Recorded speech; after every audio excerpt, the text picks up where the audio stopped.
Good afternoon, dear students. Myself, Mrs. Shweta Bhopatkar.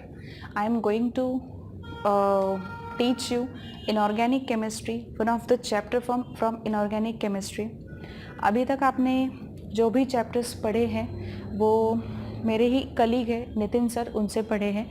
अभी आज जो आप चैप्टर्स पढ़ने वाले हो वो चैप्टर्स मतलब आज का जो चैप्टर होगा या ऑर्गेनिक के जो भी चैप्टर्स रहेंगे वो चैप्टर्स मैं आपको पढ़ाने जा रही हूँ. सो इनऑर्गेनिक केमिस्ट्री का चैप्टर हम आज डील करने वाले हैं. अब वो कौन सा चैप्टर है, क्या है, बहुत ज़्यादा हेवी लोड लेने की कोशिश मत करो.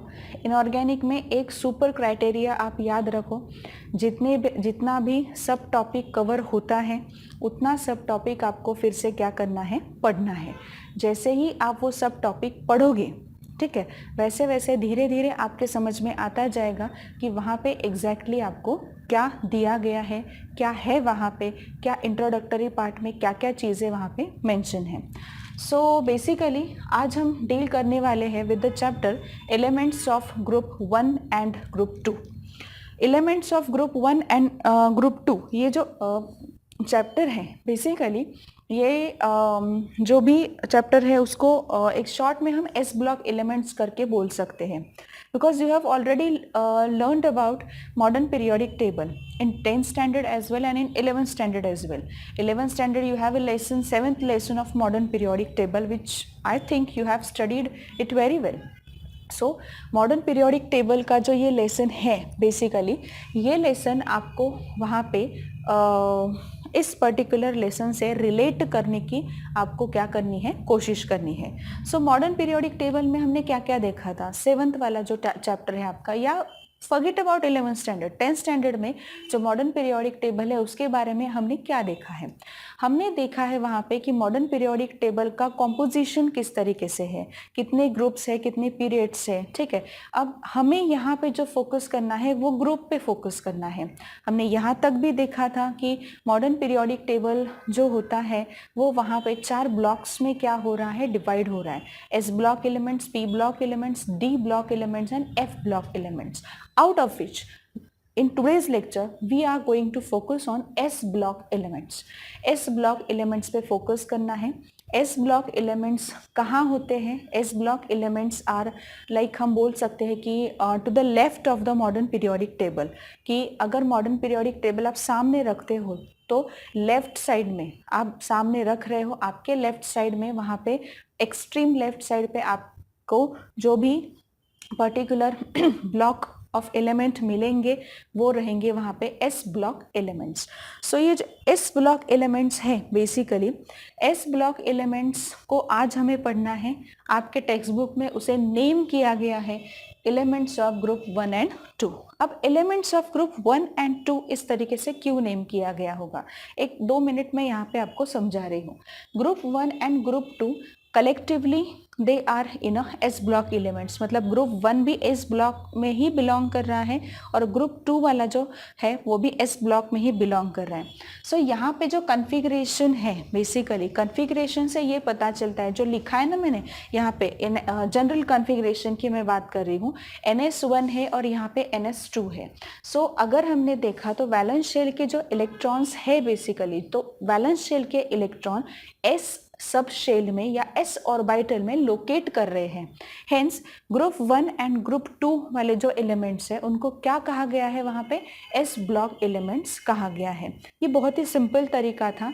यहाँ पे जो मॉडर्न पीरियोडिक टेबल में आपको दिया हुआ है वही मैं आपको फिर से बता रही हूँ, just to revise that particular thing and to connect that particular thing into the lesson. ठीक है, सो यहाँ पे ग्रुप 1 जो होता है वो क्या है, basically it is alkali metals. Group 1 क्या है, वहाँ पे अल्कली मेटल है. While group 2 is said to be alkaline earth metals. Why it is said so, so हम लोग ये चीज़ बाद में देखेंगे कि ग्रुप 1 को अल्कली मेटल कहा गया है, ग्रुप 2 को अल्कलाइन अर्थ मेटल वहाँ पे कहा गया है, and both the groups belonging to the S block elements. ठीक है, सो it is located to the extreme left of the modern periodic table. modern periodic table जो भी है आपका इस तरीके से मॉडर्न पीरियोडिक टेबल में अगर हमने देखा तो मॉडर्न पीरियोडिक टेबल में ये जो यहाँ पे होता है ग्रुप 1 एंड ये ग्रुप 2. सो ये है आपके एस ब्लॉक एलिमेंट्स। ये एस ब्लॉक एलिमेंट्स के बारे में इतनी जानकारी आपको काफ़ी है, बट आगे आपको उन्होंने अगर देखा टेक्स्ट बुक आपका तो उन्होंने ये दिया हुआ है आप लोगों को कि वहाँ पे हाइड्रोजन के बारे में कुछ अलग इंफॉर्मेशन या हाइड्रोजन के बारे में डिस्कशन काफ़ी उन्होंने किया हुआ है। सो ये जो हाइड्रोजन के बारे में डिस्कशन हुआ है ये क्यों हुआ है? Hydrogen belongs to S block elements, ठीक है। ये जो ग्रुप 1 है इसके यहाँ पे अगर आपने देखा तो हाइड्रोजन की पोजीशन उन्होंने थोड़ी सी अलग सी वहाँ पे मेंशन की है। लाइक अल्कली मेटल्स जो होते हैं ना, अल्कली मेटल्स के ऊपर ही हाइड्रोजन की पोजीशन उन्होंने मेंशन की है if you look carefully in the modern periodic table.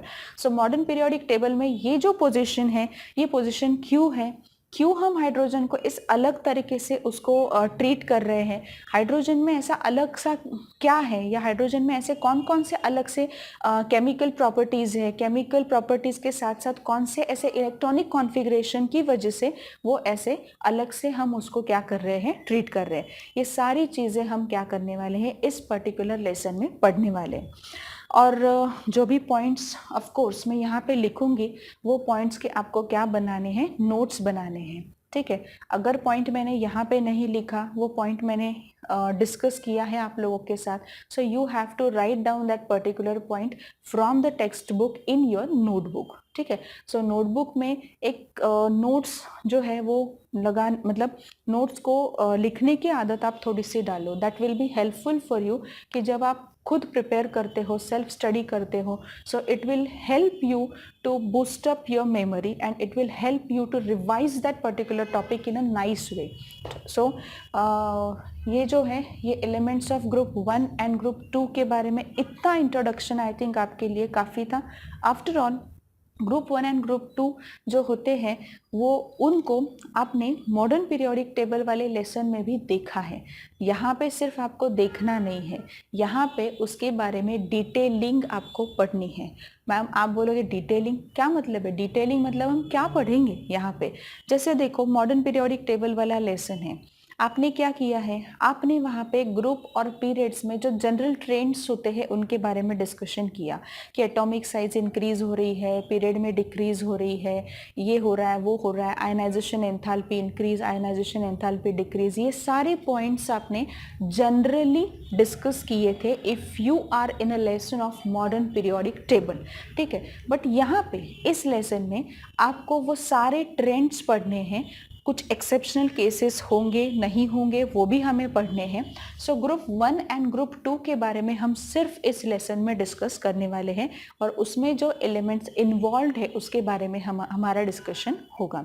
सो अभी सबसे पहले हम लोग जो स्टार्ट करने जा रहे हैं वो हाइड्रोजन के बारे में स्टार्ट करने जा रहे हैं। Hydrogen is the important element, काफ़ी इम्पॉर्टेंट है। क्यों इतना इम्पॉर्टेंट है और क्यों अलग से इस हाइड्रोजन को ट्रीट किया जाता है ये भी हम यहाँ पे देखने वाले हैं। एंड आफ्टर दैट इफ़ हमने एक बार वो कंप्लीट कर लिया, हमारा हाइड्रोजन का जो स्टडी है वो यूजेस तक हमने कंप्लीट कर लिया, सो फिर we will be actually starting with the S block element of group 1 and group 2, ठीक है। So let us now start with the hydrogen.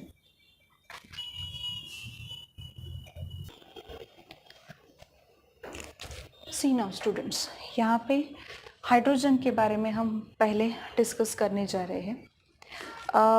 यहाँ पे जो भी हमारा इंट्रोडक्शन हुआ था elements of group 1 and group 2 के बारे में, आप बोले कि मैडम ग्रुप 1 और ग्रुप 2 के बारे में इंट्रोडक्शन होने के बाद अचानक से हमने हाइड्रोजन का टॉपिक क्यों स्टार्ट किया, क्यों इतनी जल्दी हम हाइड्रोजन के बारे में डिस्कस करना चाहते हैं।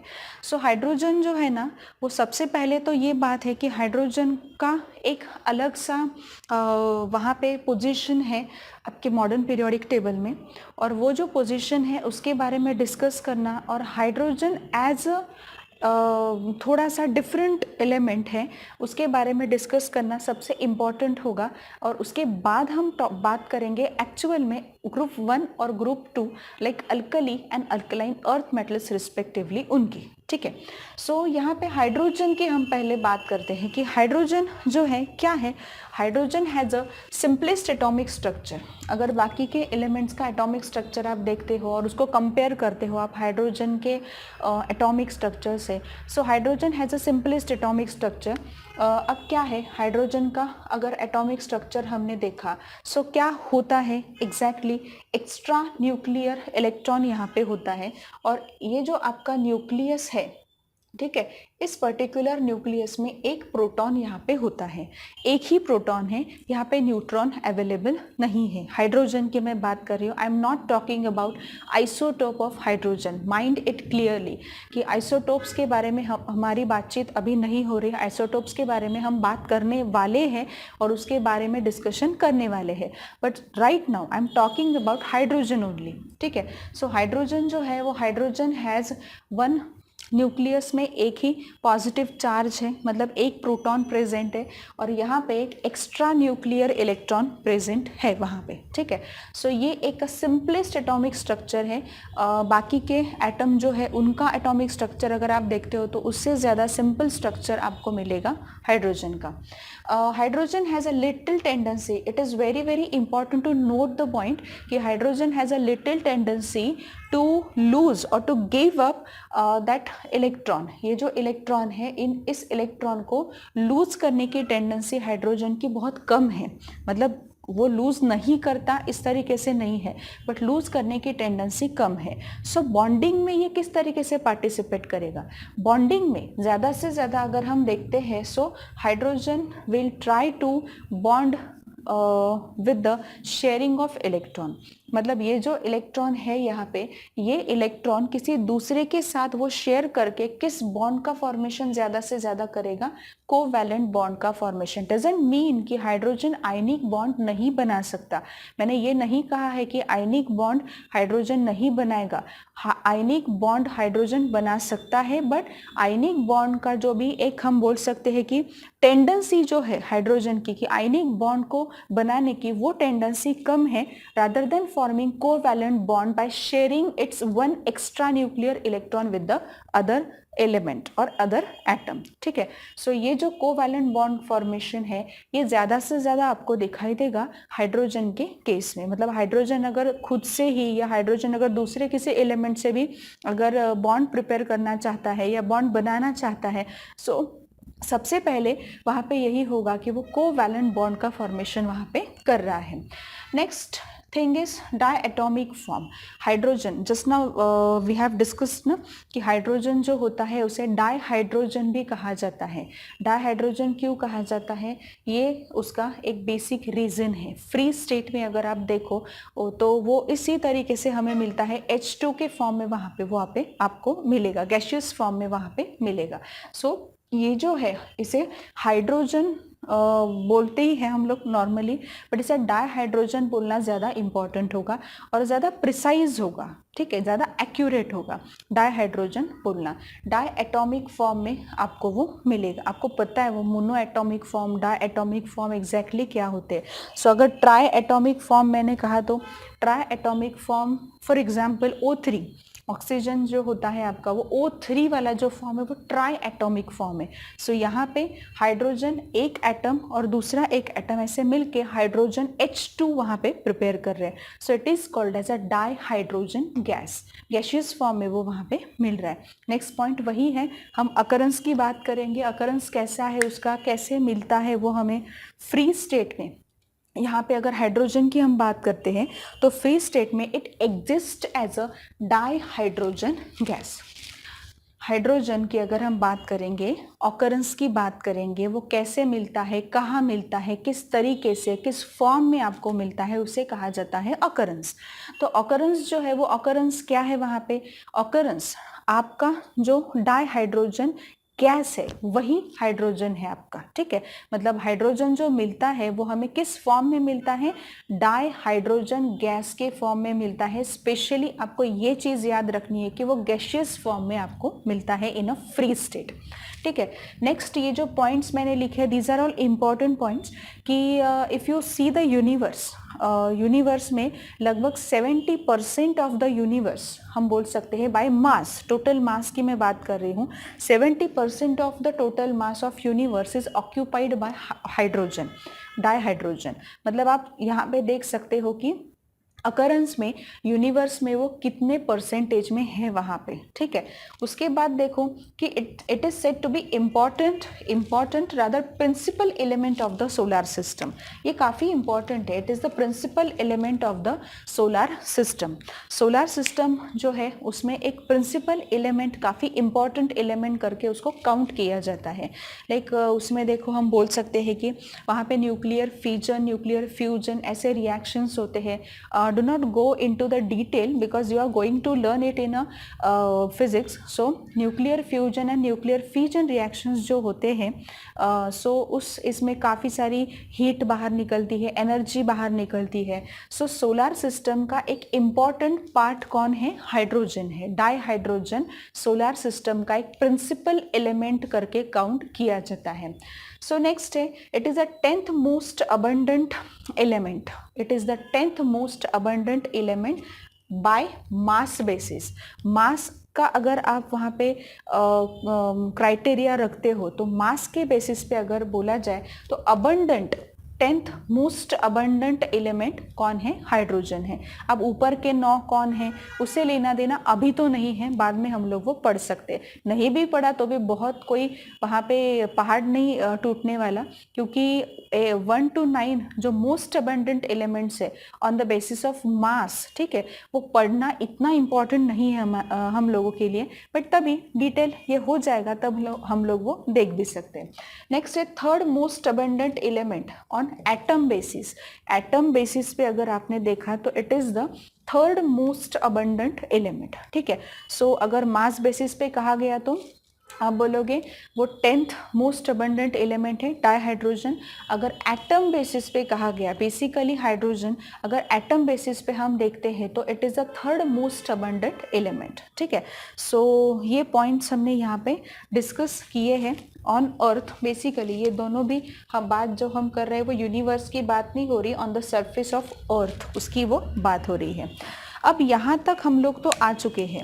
अब हम लोग एक्चुअल में जो पॉइंट पढ़ने जा रहे हैं, it is the position of the hydrogen in the modern periodic table.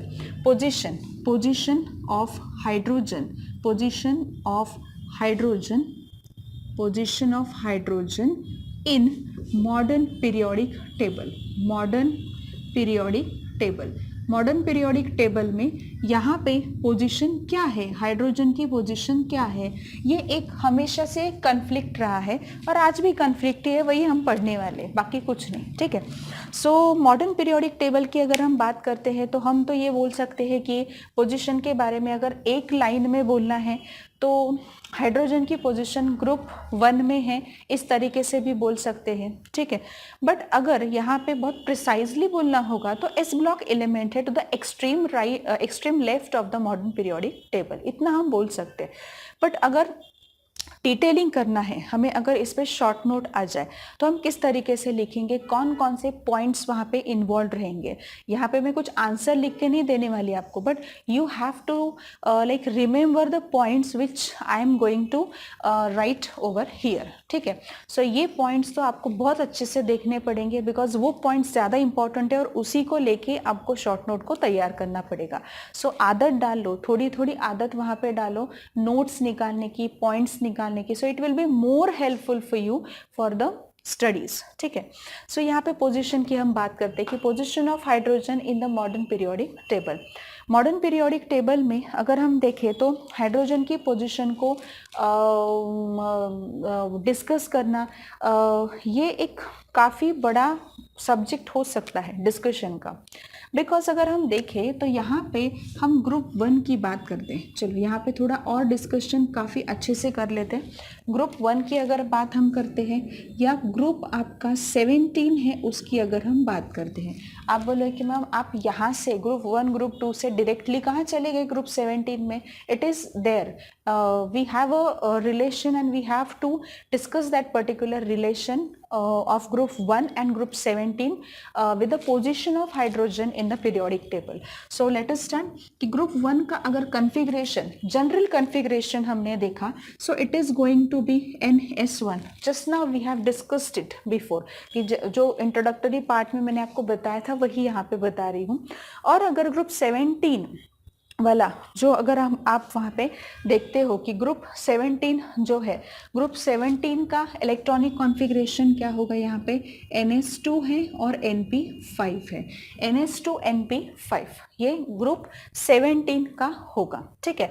अब यहाँ पे अगर हम बात करते हैं जनरल इलेक्ट्रॉनिक कॉन्फ़िगरेशन की, ये है यहाँ पे जनरल इलेक्ट्रॉनिक कॉन्फ़िगरेशन, मतलब लास्ट शेल में कितने इलेक्ट्रॉन्स हैं और ऑक्टेट या ड्यूप्लेट कंप्लीट करने के लिए कितने इलेक्ट्रॉन्स चाहिए उस पे डिसाइड करते हैं हम लोग वैलेंसी, ठीक है। सो यहाँ पे देखो NS1 है। अगर यहाँ पे सपोज हाइड्रोजन जो है, हाइड्रोजन का भी इलेक्ट्रॉनिक कॉन्फ़िगरेशन क्या है? 1s1।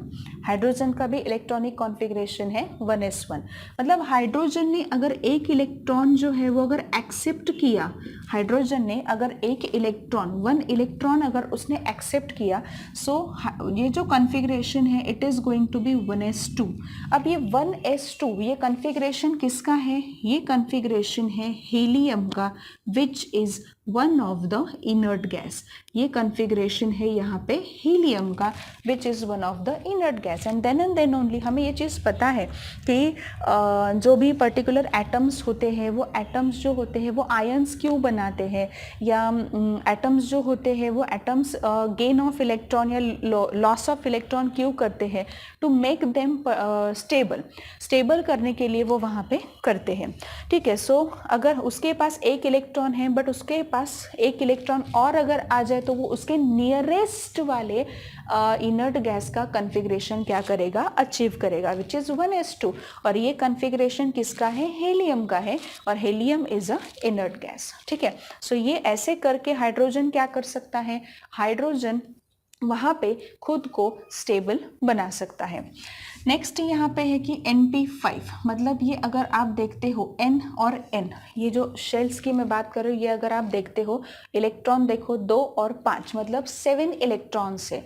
बैलेंस शेल में कितने इलेक्ट्रॉन है? 7। How much more electrons does it need to complete its octet? Octet complete करने के लिए इसे भी यहाँ पे एक इलेक्ट्रॉन को क्या करना है?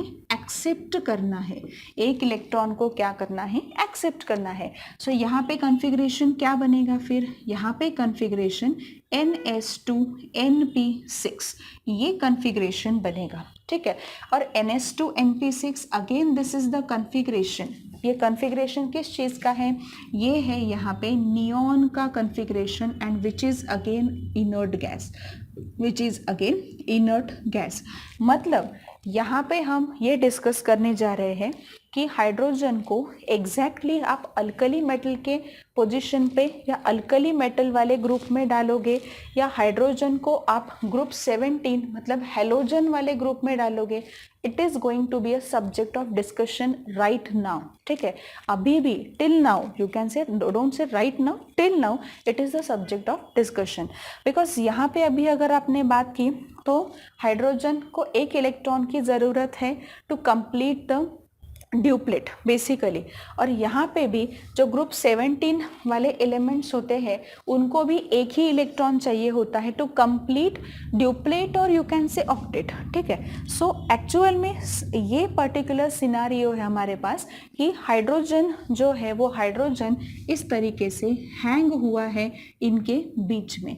वो ग्रुप 17 ग्रुप 1 में आएगा, ये क्वेश्चन मार्क है, या ग्रुप 17 में आएगा, ये दूसरा क्वेश्चन मार्क है, ठीक है। So this is going to be a position of hydrogen in the modern periodic table. So hydrogen जो है, हाइड्रोजन को ये जो कन्फ्लिक्ट है, ये कन्फ्लिक्ट सब देखते हुए यही पता चला है कि हाइड्रोजन को एस ब्लॉक एलिमेंट में डाला जाएगा. मोर ओवर ये भी यहाँ पे बाद में देखा गया है कि हाइड्रोजन और अल्कली मेटल्स जो होते हैं ना, उनके प्रॉपर्टीज़, उनके केमिकल प्रॉपर्टीज़, उनका जो भी अल्कली मेटल का नेचर होता है to just lose that particular electron और to have that electronic configuration at a stable state, वो मैच कर रहा है कहीं ना कहीं हाइड्रोजन से. सो यहाँ पे हाइड्रोजन को उठा के हम ग्रुप 17 में नहीं डालते. हाइड्रोजन को कहाँ नहीं डाला गया है? ग्रुप 17 में डाला नहीं गया है. बट इट रिजेंबल, जो भी रिजेंबलेंस है वो मैंने यहाँ पे दिखाने की कोशिश की है आपको. तो हाइड्रोजन को ग्रुप 1 जो है उसके एग्जैक्टली आप अगर यहाँ पे इस तरीके से देखोगे तो ग्रुप 1 जो है वो ग्रुप 1 के यहाँ पे हाइड्रोजन आपका क्या है, यहाँ पे प्लेस्ड है. हाइड्रोजन इस तरीके से उन्होंने प्लेस किया हुआ है. If you just look at your modern periodic table, कुछ इसमें तो यहाँ पे बीच में भी हाइड्रोजन को क्या किया गया है, प्लेस किया गया. हेंस हाइड्रोजन को अलग से पढ़ना ज़रूरी होगा. और कुछ चीज़ें ऐसी है कि हाइड्रोजन के बारे में मैं एक चीज़ बोलना चाहूँगी कि कुछ केमिकल प्रॉपर्टीज़ वो ग्रुप 1 से भी वहाँ पे सिमिलैरिटी दिखा रहा है. कुछ केमिकल प्रॉपर्टीज़ में वो ग्रुप 17 मतलब हाइड्रोजन से सिमिलैरिटी दिखा रहा है. ये हमने डिस्कस किया है on the basis of electronic configuration. But one uniqueness of hydrogen is, एक ही यूनिकनेस है हाइड्रोजन का, एक यूनिकनेस है. वो यूनिकनेस क्या है? जब हाइड्रोजन ये इलेक्ट्रॉन लूज करता है ना, हाइड्रोजन है, हाइड्रोजन ने एक इलेक्ट्रॉन जो है उसके पास वो लूज कर दिया. सो hydrogen will form this H+ ion. Hydrogen क्या फॉर्म करेगा? H+ आयन फॉर्म करेगा, क्योंकि हाइड्रोजन ने क्या किया है, उसके एक्स्ट्रा न्यूक्लियर जो इलेक्ट्रॉन है वो इलेक्ट्रॉन उसने क्या कर दिया, लूज कर दिया. वो लूज किया है और उसने एक पर्टिकुलर H+ बनाया है.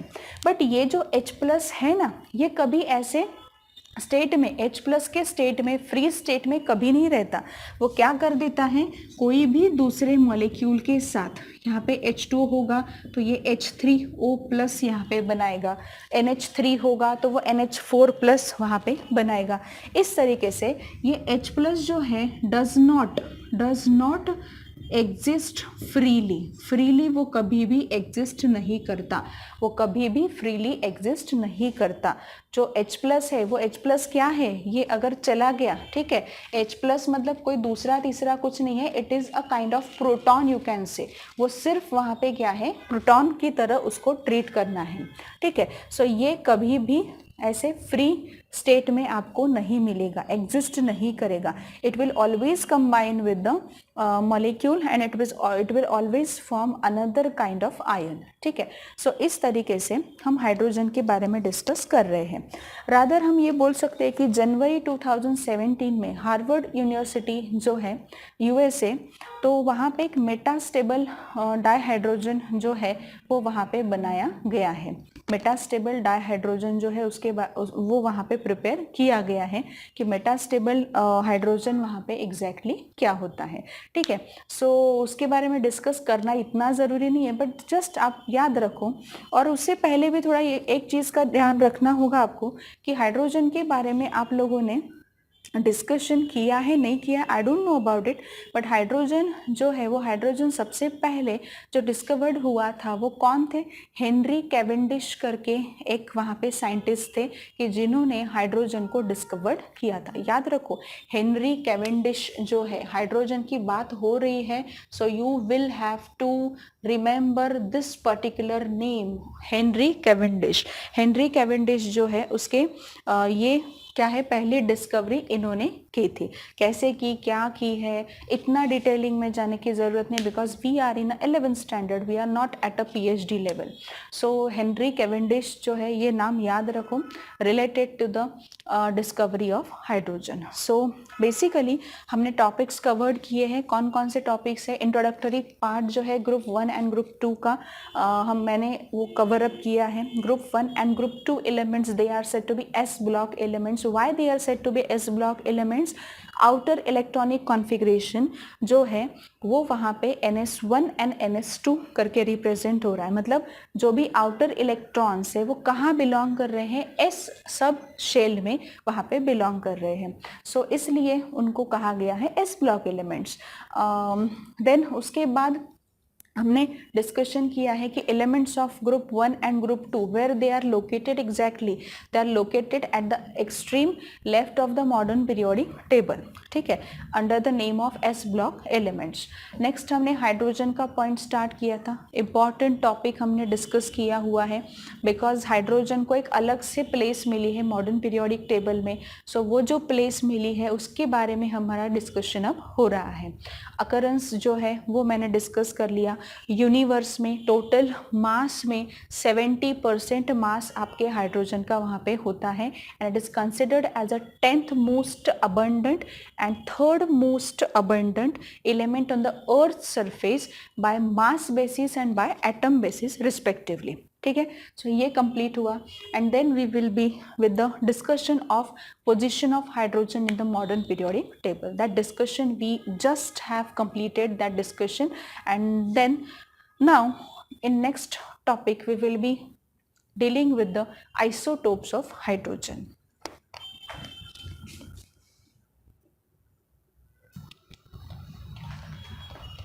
See, now we are dealing with now isotopes of hydrogen.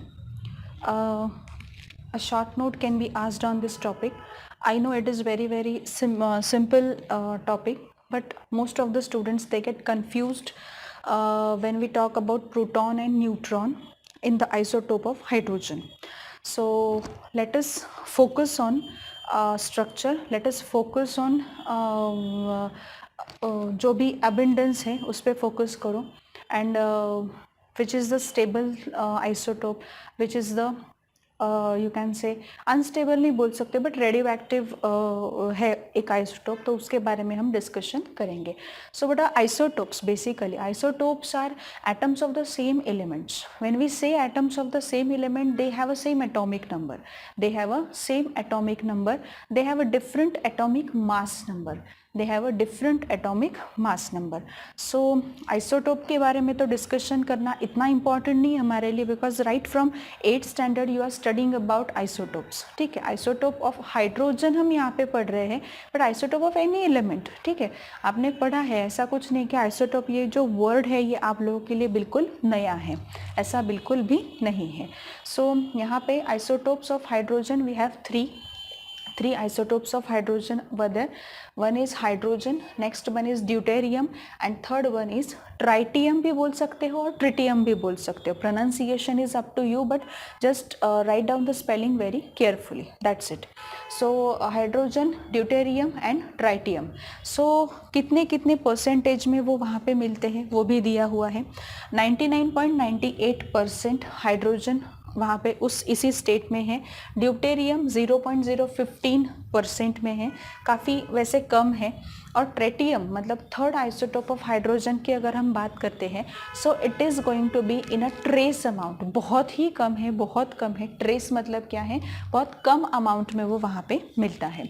So basically ये अगर देखा जाए तो आइसोटोप ऑफ हाइड्रोजन में हमें ये ज़्यादा इम्पॉर्टेंट याद रखना है कि यहाँ पे प्रोटॉन और न्यूट्रॉन कितने हैं। यहाँ पे एक प्रोटॉन है, एक इलेक्ट्रॉन है, और यहाँ पे 0 न्यूट्रॉन है। न्यूट्रॉन यहाँ पे बिल्कुल भी नहीं है इसमें, ठीक है। अगर हम यहाँ की बात करते हैं तो एक इलेक्ट्रॉन है, एक प्रोटॉन है और एक न्यूट्रॉन है। अगर हम ट्राइटियम की बात करते हैं तो यहाँ पे एक प्रोटॉन है, एक इलेक्ट्रॉन है, और अगर देखा जाए तो यहाँ पे अगर बोलो तो यहाँ पे 2 न्यूट्रॉन है।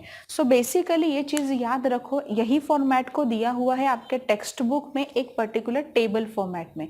सो it is going to be very important when we talk about isotopes of hydrogen. वो फिल इन द ब्लैंक्स में वगैरह आपसे पूछ सकते हैं कि ड्यूटेरियम जो है, ड्यूटेरियम में कितने इलेक्ट्रॉन्स है, कितने प्रोटॉन है, कितने न्यूट्रॉन है। You have to remember that particular in a nice way, because right now it is not the right time to give information about atomic mass and atomic number? No. How to calculate neutron? Neutron कैसे calculate किया जाता है पता है आपको? Atomic mass जो होता है बेसिकली उसमें से एटॉमिक नंबर आप माइनस करो, या आप बोल सकते हो, हम बोल सकते हैं ऐसे कि न्यूक्लियस में जो भी है वो वहाँ पे मास नंबर की तरह उसको ट्रीट किया जाता है। That's it. सो ये आइसोटोप ऑफ हाइड्रोजन के बारे में हमारा डिस्कशन हुआ है।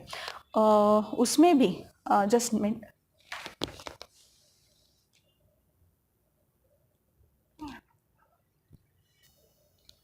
उसमें भी हमें यह ट्रिटियम के बारे में थोड़ा याद रखना है कि ये दोनों स्टेबल है। हाइड्रोजन ड्यूटेरियम जो है वो स्टेबल है, बट ट्रिटियम जो है वो ट्रेस में मिलता है, रेडियो एक्टिव नेचर है। रेडियो एक्टिव पता है आपको कि जो भी पर्टिकुलर एलिमेंट अल्फा या बीटा या गामा एमिशंस को बाहर निकालते हैं उनको रेडियो एक्टिव कहा जाता है एट अ नॉर्मल टेम्परेचर। तो ये बीटा एमिशंस को बाहर निकाल रहा है and half life is 12.4 years. ठीक है, so this is the basically lecture, and in next lecture we are going to moving towards preparation of dihydrogen.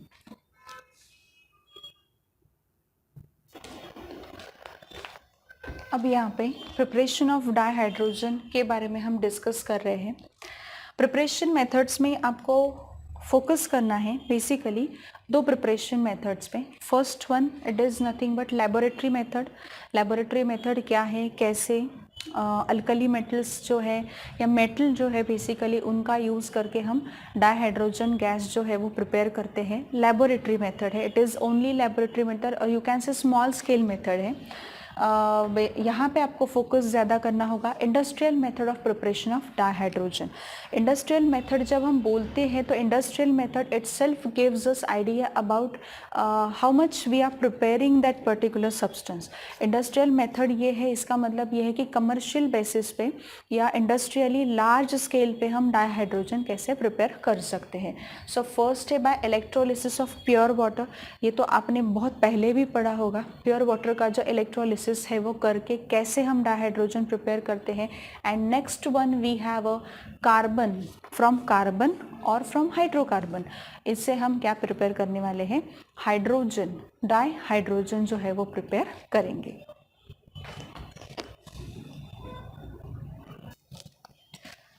सबसे पहले हम पढ़ने जा रहे हैं लेबोरेटरी मेथड। लेबोरेटरी मेथड में दो रिएक्शंस इंपॉर्टेंट रहेंगे। फर्स्ट रिएक्शन है कि जिंक ग्रैन्यूल्स जो रहते हैं, जिंक ग्रैन्यूल्स जो है उसको हाइड्रोक्लोरिक एसिड के साथ ट्रीट किया जाएगा। It will give you zinc chloride ZnCl2 plus H2। यहाँ पे ये जिंक जो है वो सॉलिड में है, एक्वस सॉल्यूशन लिया हुआ है HCl का, ये एक्वस में मिलेगा, और हाइड्रोजन जो है वो गैस फॉर्म में यहाँ से हम लोग कलेक्ट कर सकते हैं। So this is the first method by which we can prepare dihydrogen at a laboratory level. Next है कि जिंक ग्रैन्यूल्स जो है वो लिए जाते हैं, उसके साथ साथ NaOH का एक्वस सॉल्यूशन लिया जाता है। इट विल गिव यू, यहाँ पे जो भी आपको फॉर्मेट मिलेगा, यहाँ पे सोडियम जिंकेट करके एक सॉल्ट फॉर्म होगा ZnO2 एंड प्लस H2, मतलब हाइड्रोजन गैस यहाँ से बाहर निकलेगा। सो इस तरीके से रिएक्शन को बैलेंस करेंगे।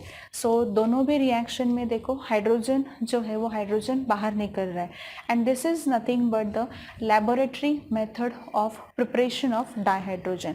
कुछ नहीं करना है, एक बार जिंक ग्रैन्यूल को एसिड के साथ ट्रीट करो, एक्वस सॉल्यूशन लेना है आपको एसिड का।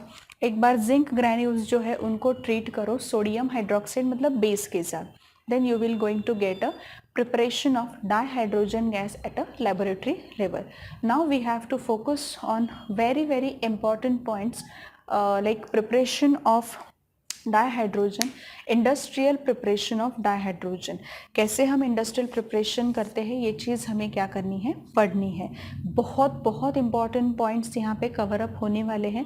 सो यहाँ पे ये जो भी लेक्चर है ये बिल्कुल भी यहाँ पे टेक इट इजी मत लो, और कोई भी लेक्चर को ऐसे इंटू 2 के स्पीड में मत देखते जाओ, हर एक पॉइंट को बहुत अच्छे से क्लियर करो।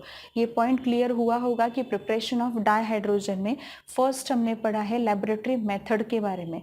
लेबोरेटरी मेथड क्या है, वहाँ पे जिंक ग्रैन्यूल्स को एक बार एक्वस सॉल्यूशन ऑफ HCl से ट्रीट करो, दूसरी बार एक्वस सॉल्यूशन ऑफ NaOH से ट्रीट करो। रिएक्शंस शुड बी बैलेंस्ड, ठीक है, रिएक्शंस इंपॉर्टेंट रहेंगे।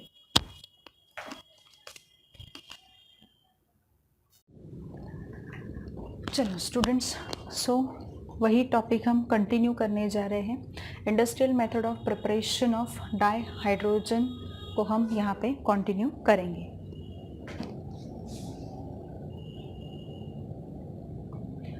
सो here electrolysis of pure water. Electrolysis of pure water first industrial method of preparation, ये हम देखने जा रहे हैं कि how to prepare dihydrogen gas by electrolysis of pure water. अब सबसे पहला पॉइंट ये है यहाँ पे कि प्योर वाटर जो है it is a bad conductor of electricity. यह बैड कंडक्टर है इलेक्ट्रिसिटी का। सो इसमें प्योर वाटर जो है, प्योर वाटर में आपको यहाँ पे ट्रेस अमाउंट ऑफ एसिड और अल्कली यहाँ पे डालना होता है। ट्रेस अमाउंट ऑफ एसिड और अल्कली शुड बी एडेड, ठीक है। अब ट्रेस अमाउंट ऑफ एसिड और अल्कली शुड बी एडेड, ये यहाँ पे करना होता है बिकॉज इलेक्ट्रोलिसिस क्या है, इलेक्ट्रोलिसिस मतलब ऐसे ही हम सॉल्यूशन से करेंगे या ऐसे ही सब्सटेंस से करेंगे विच कैरी इलेक्ट्रिसिटी प्रॉपरली।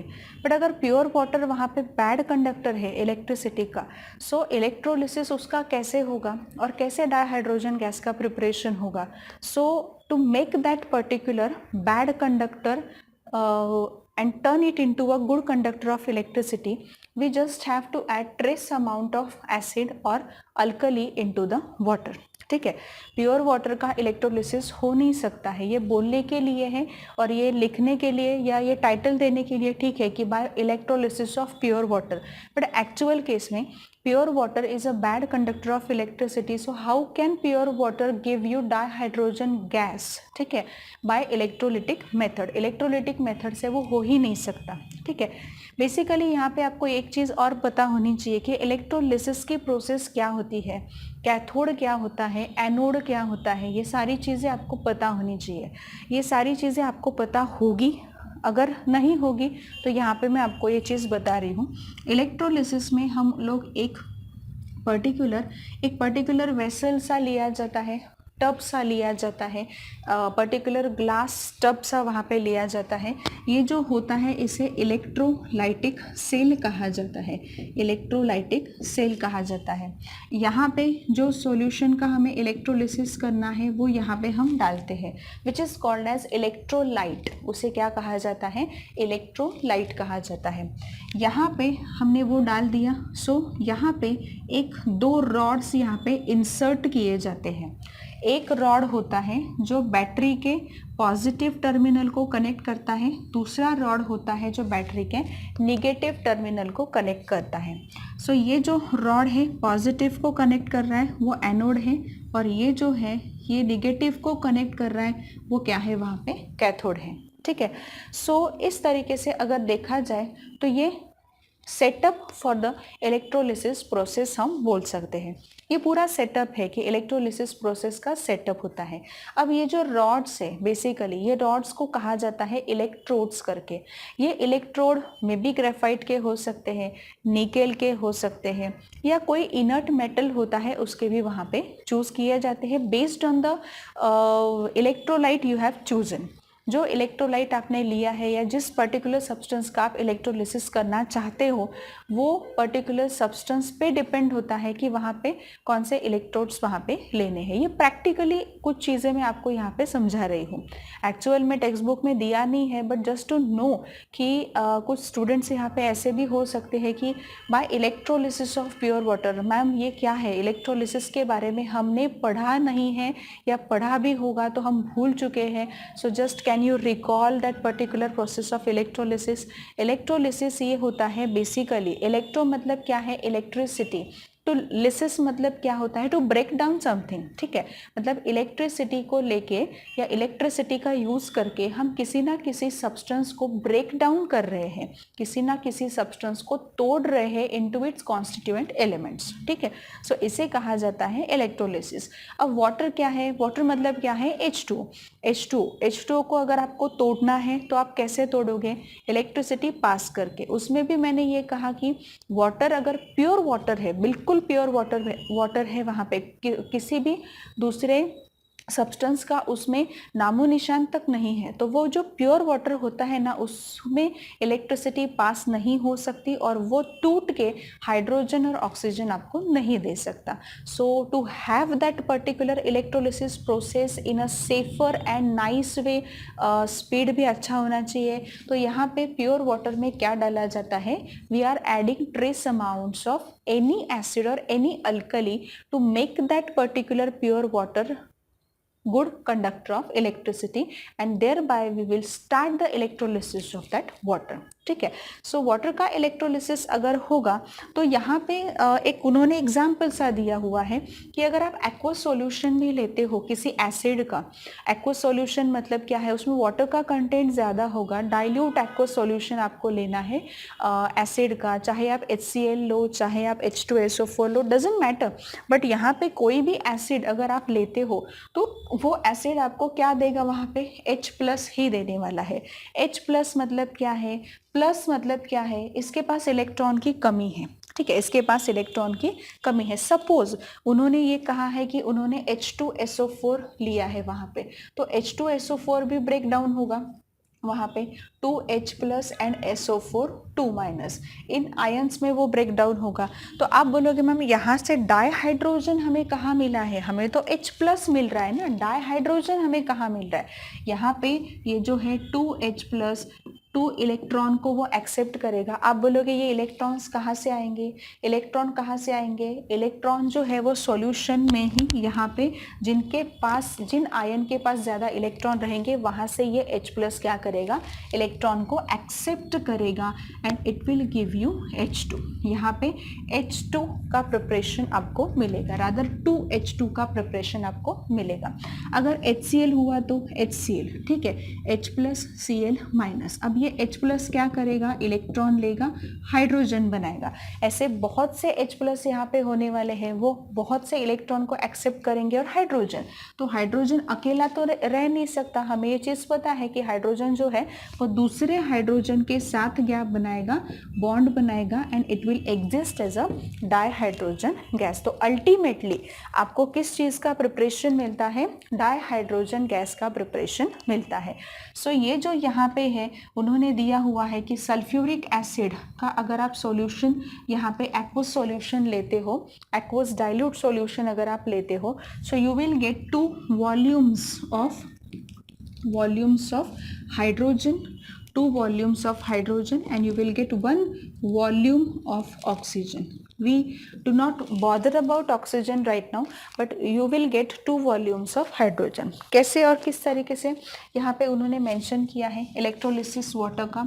यहाँ पे H2O है, यहाँ पे इलेक्ट्रोलिसिस हो रहा है। काफ़ी इंपॉर्टेंट से पॉइंट्स है ये, आपको लिखने पड़ेंगे, मेरे साथ आपको डिस्कस करना होगा और मेरे साथ ये पॉइंट्स जैसे जैसे लिखते जाओगे वैसे वैसे समझ में आएगा।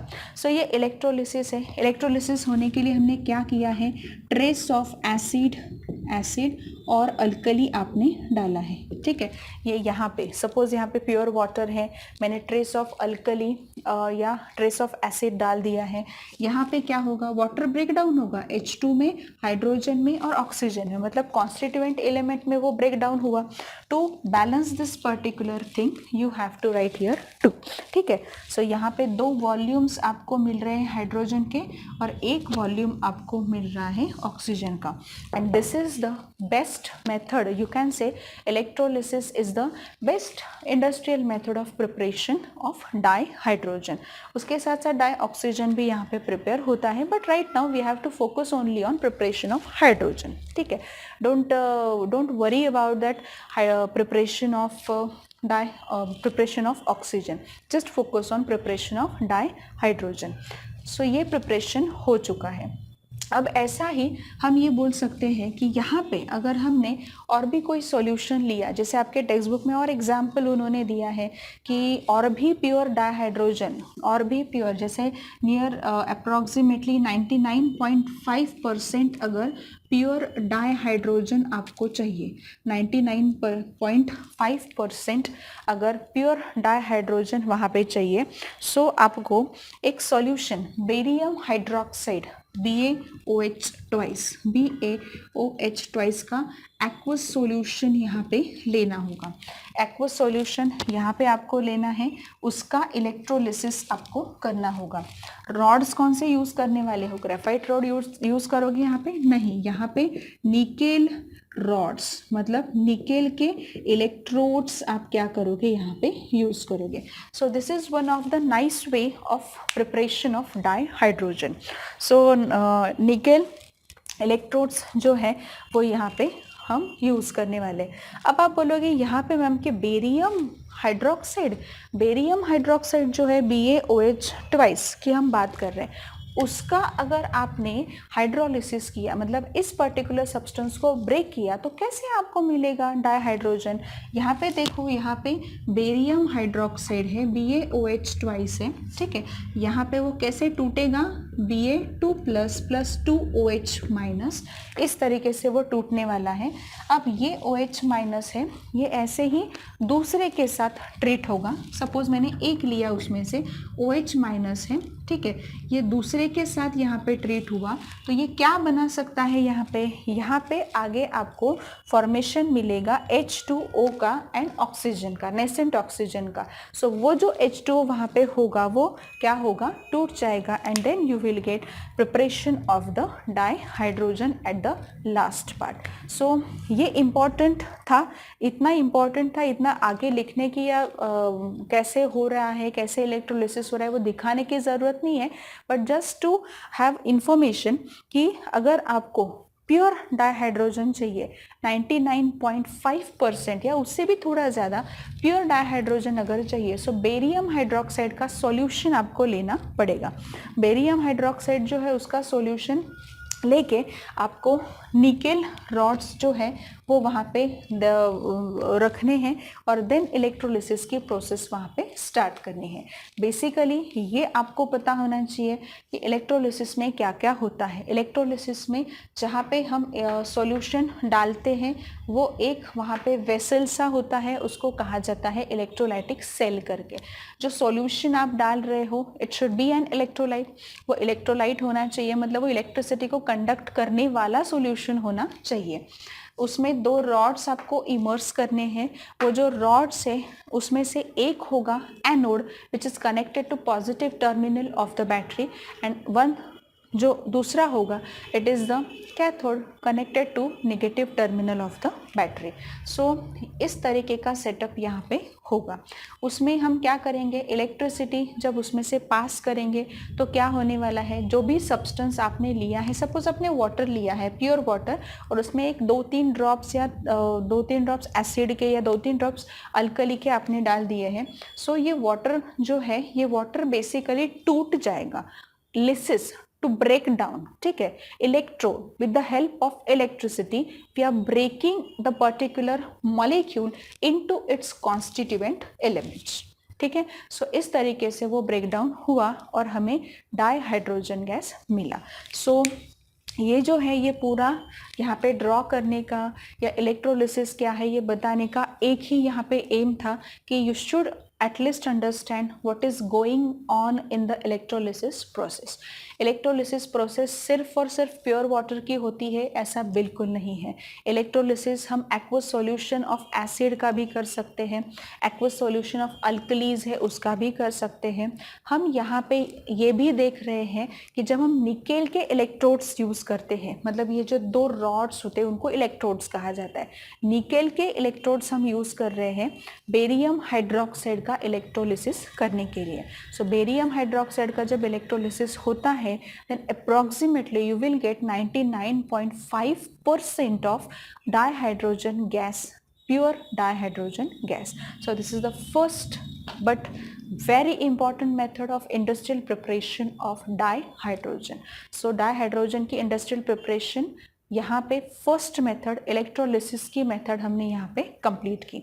नेक्स्ट मेथड हम देखने जा रहे हैं विच इज फ्रॉम कार्बन और हाइड्रोकार्बन.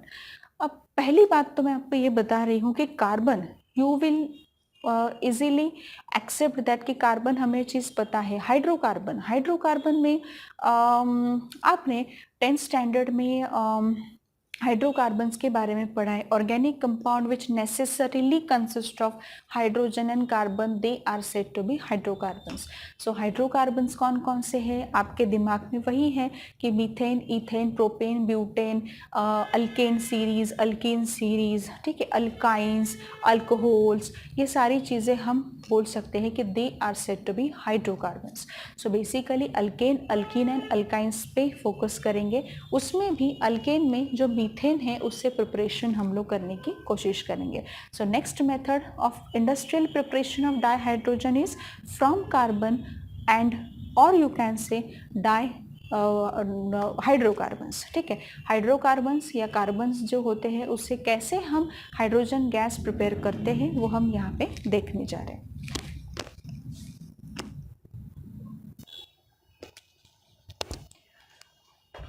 सी ना, इंडस्ट्रियल मेथड ऑफ प्रिपरेशन में फर्स्ट इंडस्ट्रियल प्रिपरेशन हमने पढ़ लिया है बहुत अच्छे से. Electrolysis of pure water, you can say electrolysis of aqueous solution of acid, any acid you can take, aqueous solution of barium hydroxide by using nickel electrodes. ठीक है, you will get 99.5% of pure dihydrogen gas. That was all about preparation of dihydrogen by electrolysis process. Now second method of preparation of dihydrogen from carbon or from hydrocarbon. Just now I have discussed with you about this hydrocarbons. Hydrocarbons में हम ये बोल सकते हैं कि necessarily they are having presence of carbon and hydrogen. Organic compounds necessarily having presence of carbon and hydrogen, मतलब carbon and hydrogen के अलावा कुछ हो नहीं सकता, ऐसा नहीं है, but necessarily it should have carbon and hydrogen in it and then it will be like hydrocarbon. वो हाइड्रोकार्बन है ये हम बोल सकते हैं. सो यहाँ से मतलब कार्बन या हाइड्रोकार्बन से अगर आपको डाइहाइड्रोजन गैस या H2 गैस प्रिपेयर करना है तो it has a 3 stages, basically 3 steps में वो प्रिपेयर करना पड़ता है. सबसे पहले तो आपको प्रिपरेशन करनी होती है वाटर गैस की. ऐसे आपको टेक्स्ट बुक में मेंशन नहीं किया है, but step 1 should be preparation of water gas. Water gas जो है CO+H2 ये जो होता है उसका प्रिपरेशन आपको करना है. या तो आप हाइड्रोकार्बन से करो या तो आप कार्बन से करो, it is up to you, but उसका प्रिपरेशन पहले करना पड़ेगा. सो यही दिया हुआ है यहाँ पे कि स्टीम है, वाटर की जो स्टीम होती है, ये वाटर की स्टीम गैशियस फॉर्म में मतलब क्या है, स्टीम है. ये स्टीम हमने मीथेन के साथ, गैशियस फॉर्म ऑफ मीथेन के साथ हमने उसको वहाँ पे ट्रीट किया. दोनों का रिएक्शन हो रहा है एट अ टेम्परेचर 1270 केल्विन. काफ़ी हाई टेम्परेचर है वहाँ पे, तो उस पर ये यहाँ पे टेम्परेचर पे रिएक्शन हो रही है by using nickel as a catalyst. Nickel क्या है यहाँ पे, कैटलिस्ट की तरह ट्रीट हो रहा है. सो यहाँ पे आपको मिलेगा CO+H2. 2 मैंने लिखा है just for balancing that particular reaction, and this particular mixture of carbon monoxide and hydrogen is nothing but a water gas. It is also called as a syn gas. क्यों syn gas कहा जाता है, ये भी important point है, 1 mark MCQ में वो पूछा जा सकता है. Water gas CO+H2 is called a syn gas.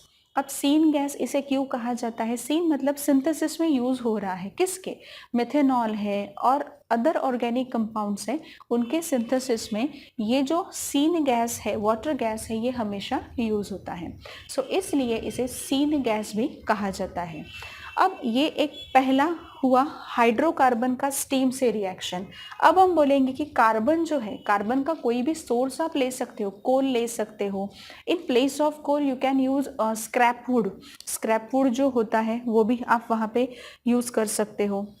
या तो हम यहाँ पे ये भी चीज़ बोल सकते हैं कि बेसिकली कि यहाँ पे जो भी एक सॉडस्ट है, सॉडस्ट भी आप यहाँ पे यूज़ कर सकते हो। सो यहाँ पे कार्बन है सॉलिड फॉर्म में, स्टीम उसके साथ रिएक्ट हो रहा है और यहाँ पे बन रहा है CO plus H2, it is behind the scene water gas का formation. So the first step, basically the first step is preparation of water gas. Temperature भी वहाँ पे सेम है, ठीक है। अब ये प्रिपरेशन तो हो गया, वाटर गैस का तो प्रिपरेशन हो गया। वाटर गैस में आपको क्या मिला है, CO carbon monoxide and hydrogen का मिक्सचर आपको वहाँ पे मिला है। सो यहाँ पे स्टेप 2 में आपको क्या मिल रहा है, step 2 is nothing but water gas shift reaction. Water gas shift reaction, एक छोटे से पॉइंट में मैं आपको यहाँ पे क्लियर करवा देती हूँ। जो भी यहाँ पे वाटर गैस में क्या मिला है, आपको CO मिला है, तो इस CO को आपको CO2 में कन्वर्ट करना है। That is the second step of this particular preparation method.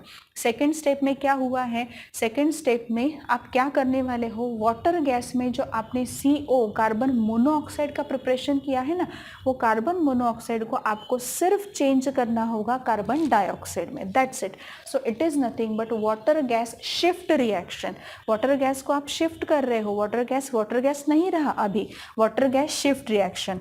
क्या करना है, जो कार्बन मोनोऑक्साइड हमने यहाँ पे लिया था वो यहाँ मैंने लिया है, अगेन स्टीम है, गैसियस फॉर्म है, ये यहाँ पे स्टीम के साथ रिएक्ट हो रहा है।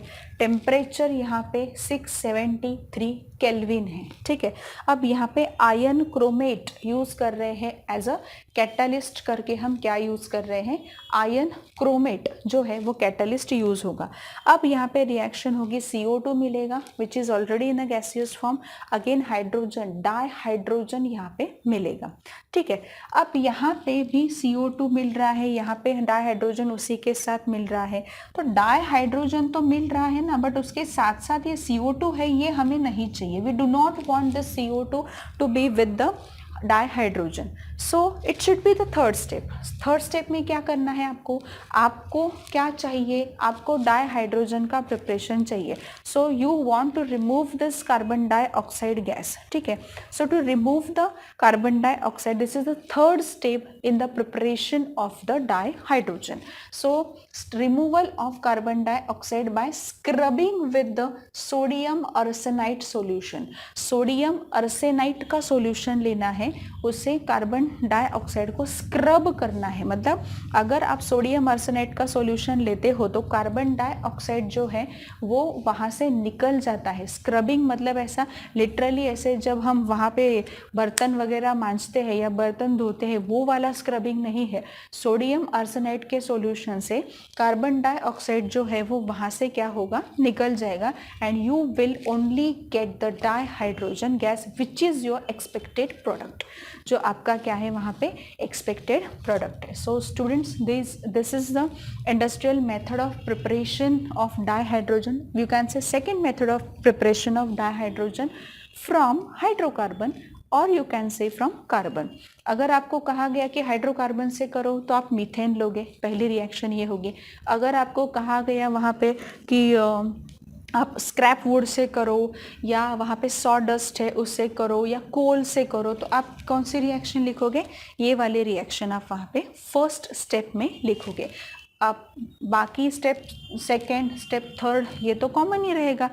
फर्स्ट स्टेप में हम क्या करते हैं, वी आर प्रिपेयरिंग, पहले तो वाटर गैस का प्रिपरेशन हो रहा है। वाटर गैस को और क्या कहा जाता है, water gas is also said to be a syn gas, उसको सीन गैस वहाँ पे कहा जाता है। क्यों सीन गैस कहा जाता है, because it is used in the synthesis of many of the organic compounds and you can से मिथेनॉल का सिंथेसिस करने के लिए भी ये वो यूज़ होता है।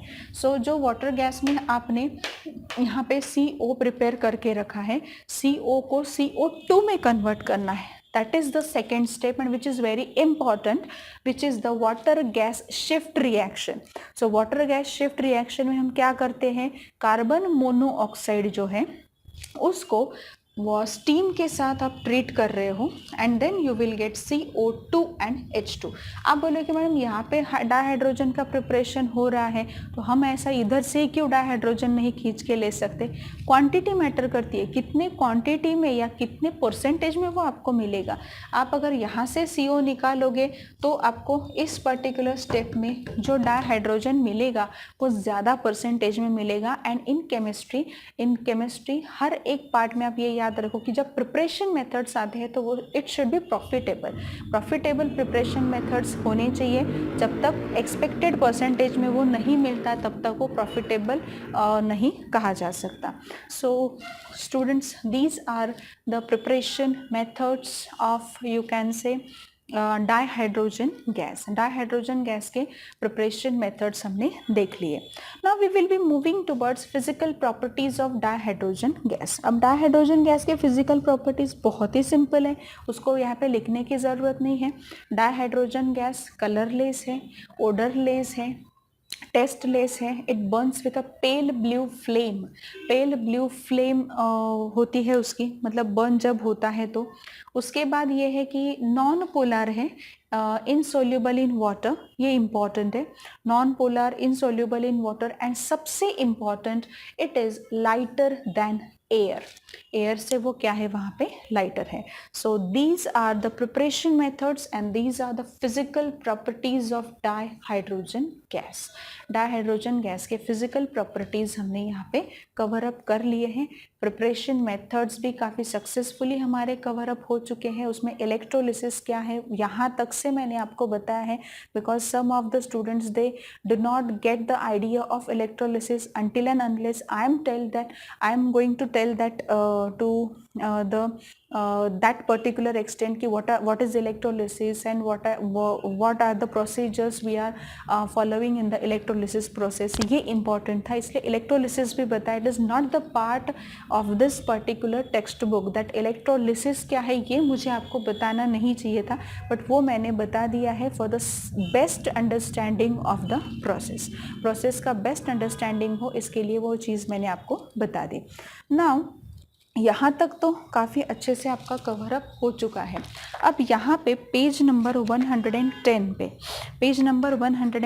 पे आपको कुछ क्वेश्चंस दिए हैं, कैन यू रिकॉल, ऐसे उन्होंने कहा है, which is the first element in the modern periodic table. In the periodic table कहा है rather hydrogen is the first element. What are isotopes? Isotopes are nothing but atoms of the same element with the different atomic mass number. और you can say आप जो आपकी पहले वाली definition है वो भी लिख सकते हो वहाँ पे कि elements with the same atomic mass number but with the different atomic same atomic number and different atomic mass number, they are isotopes of each other.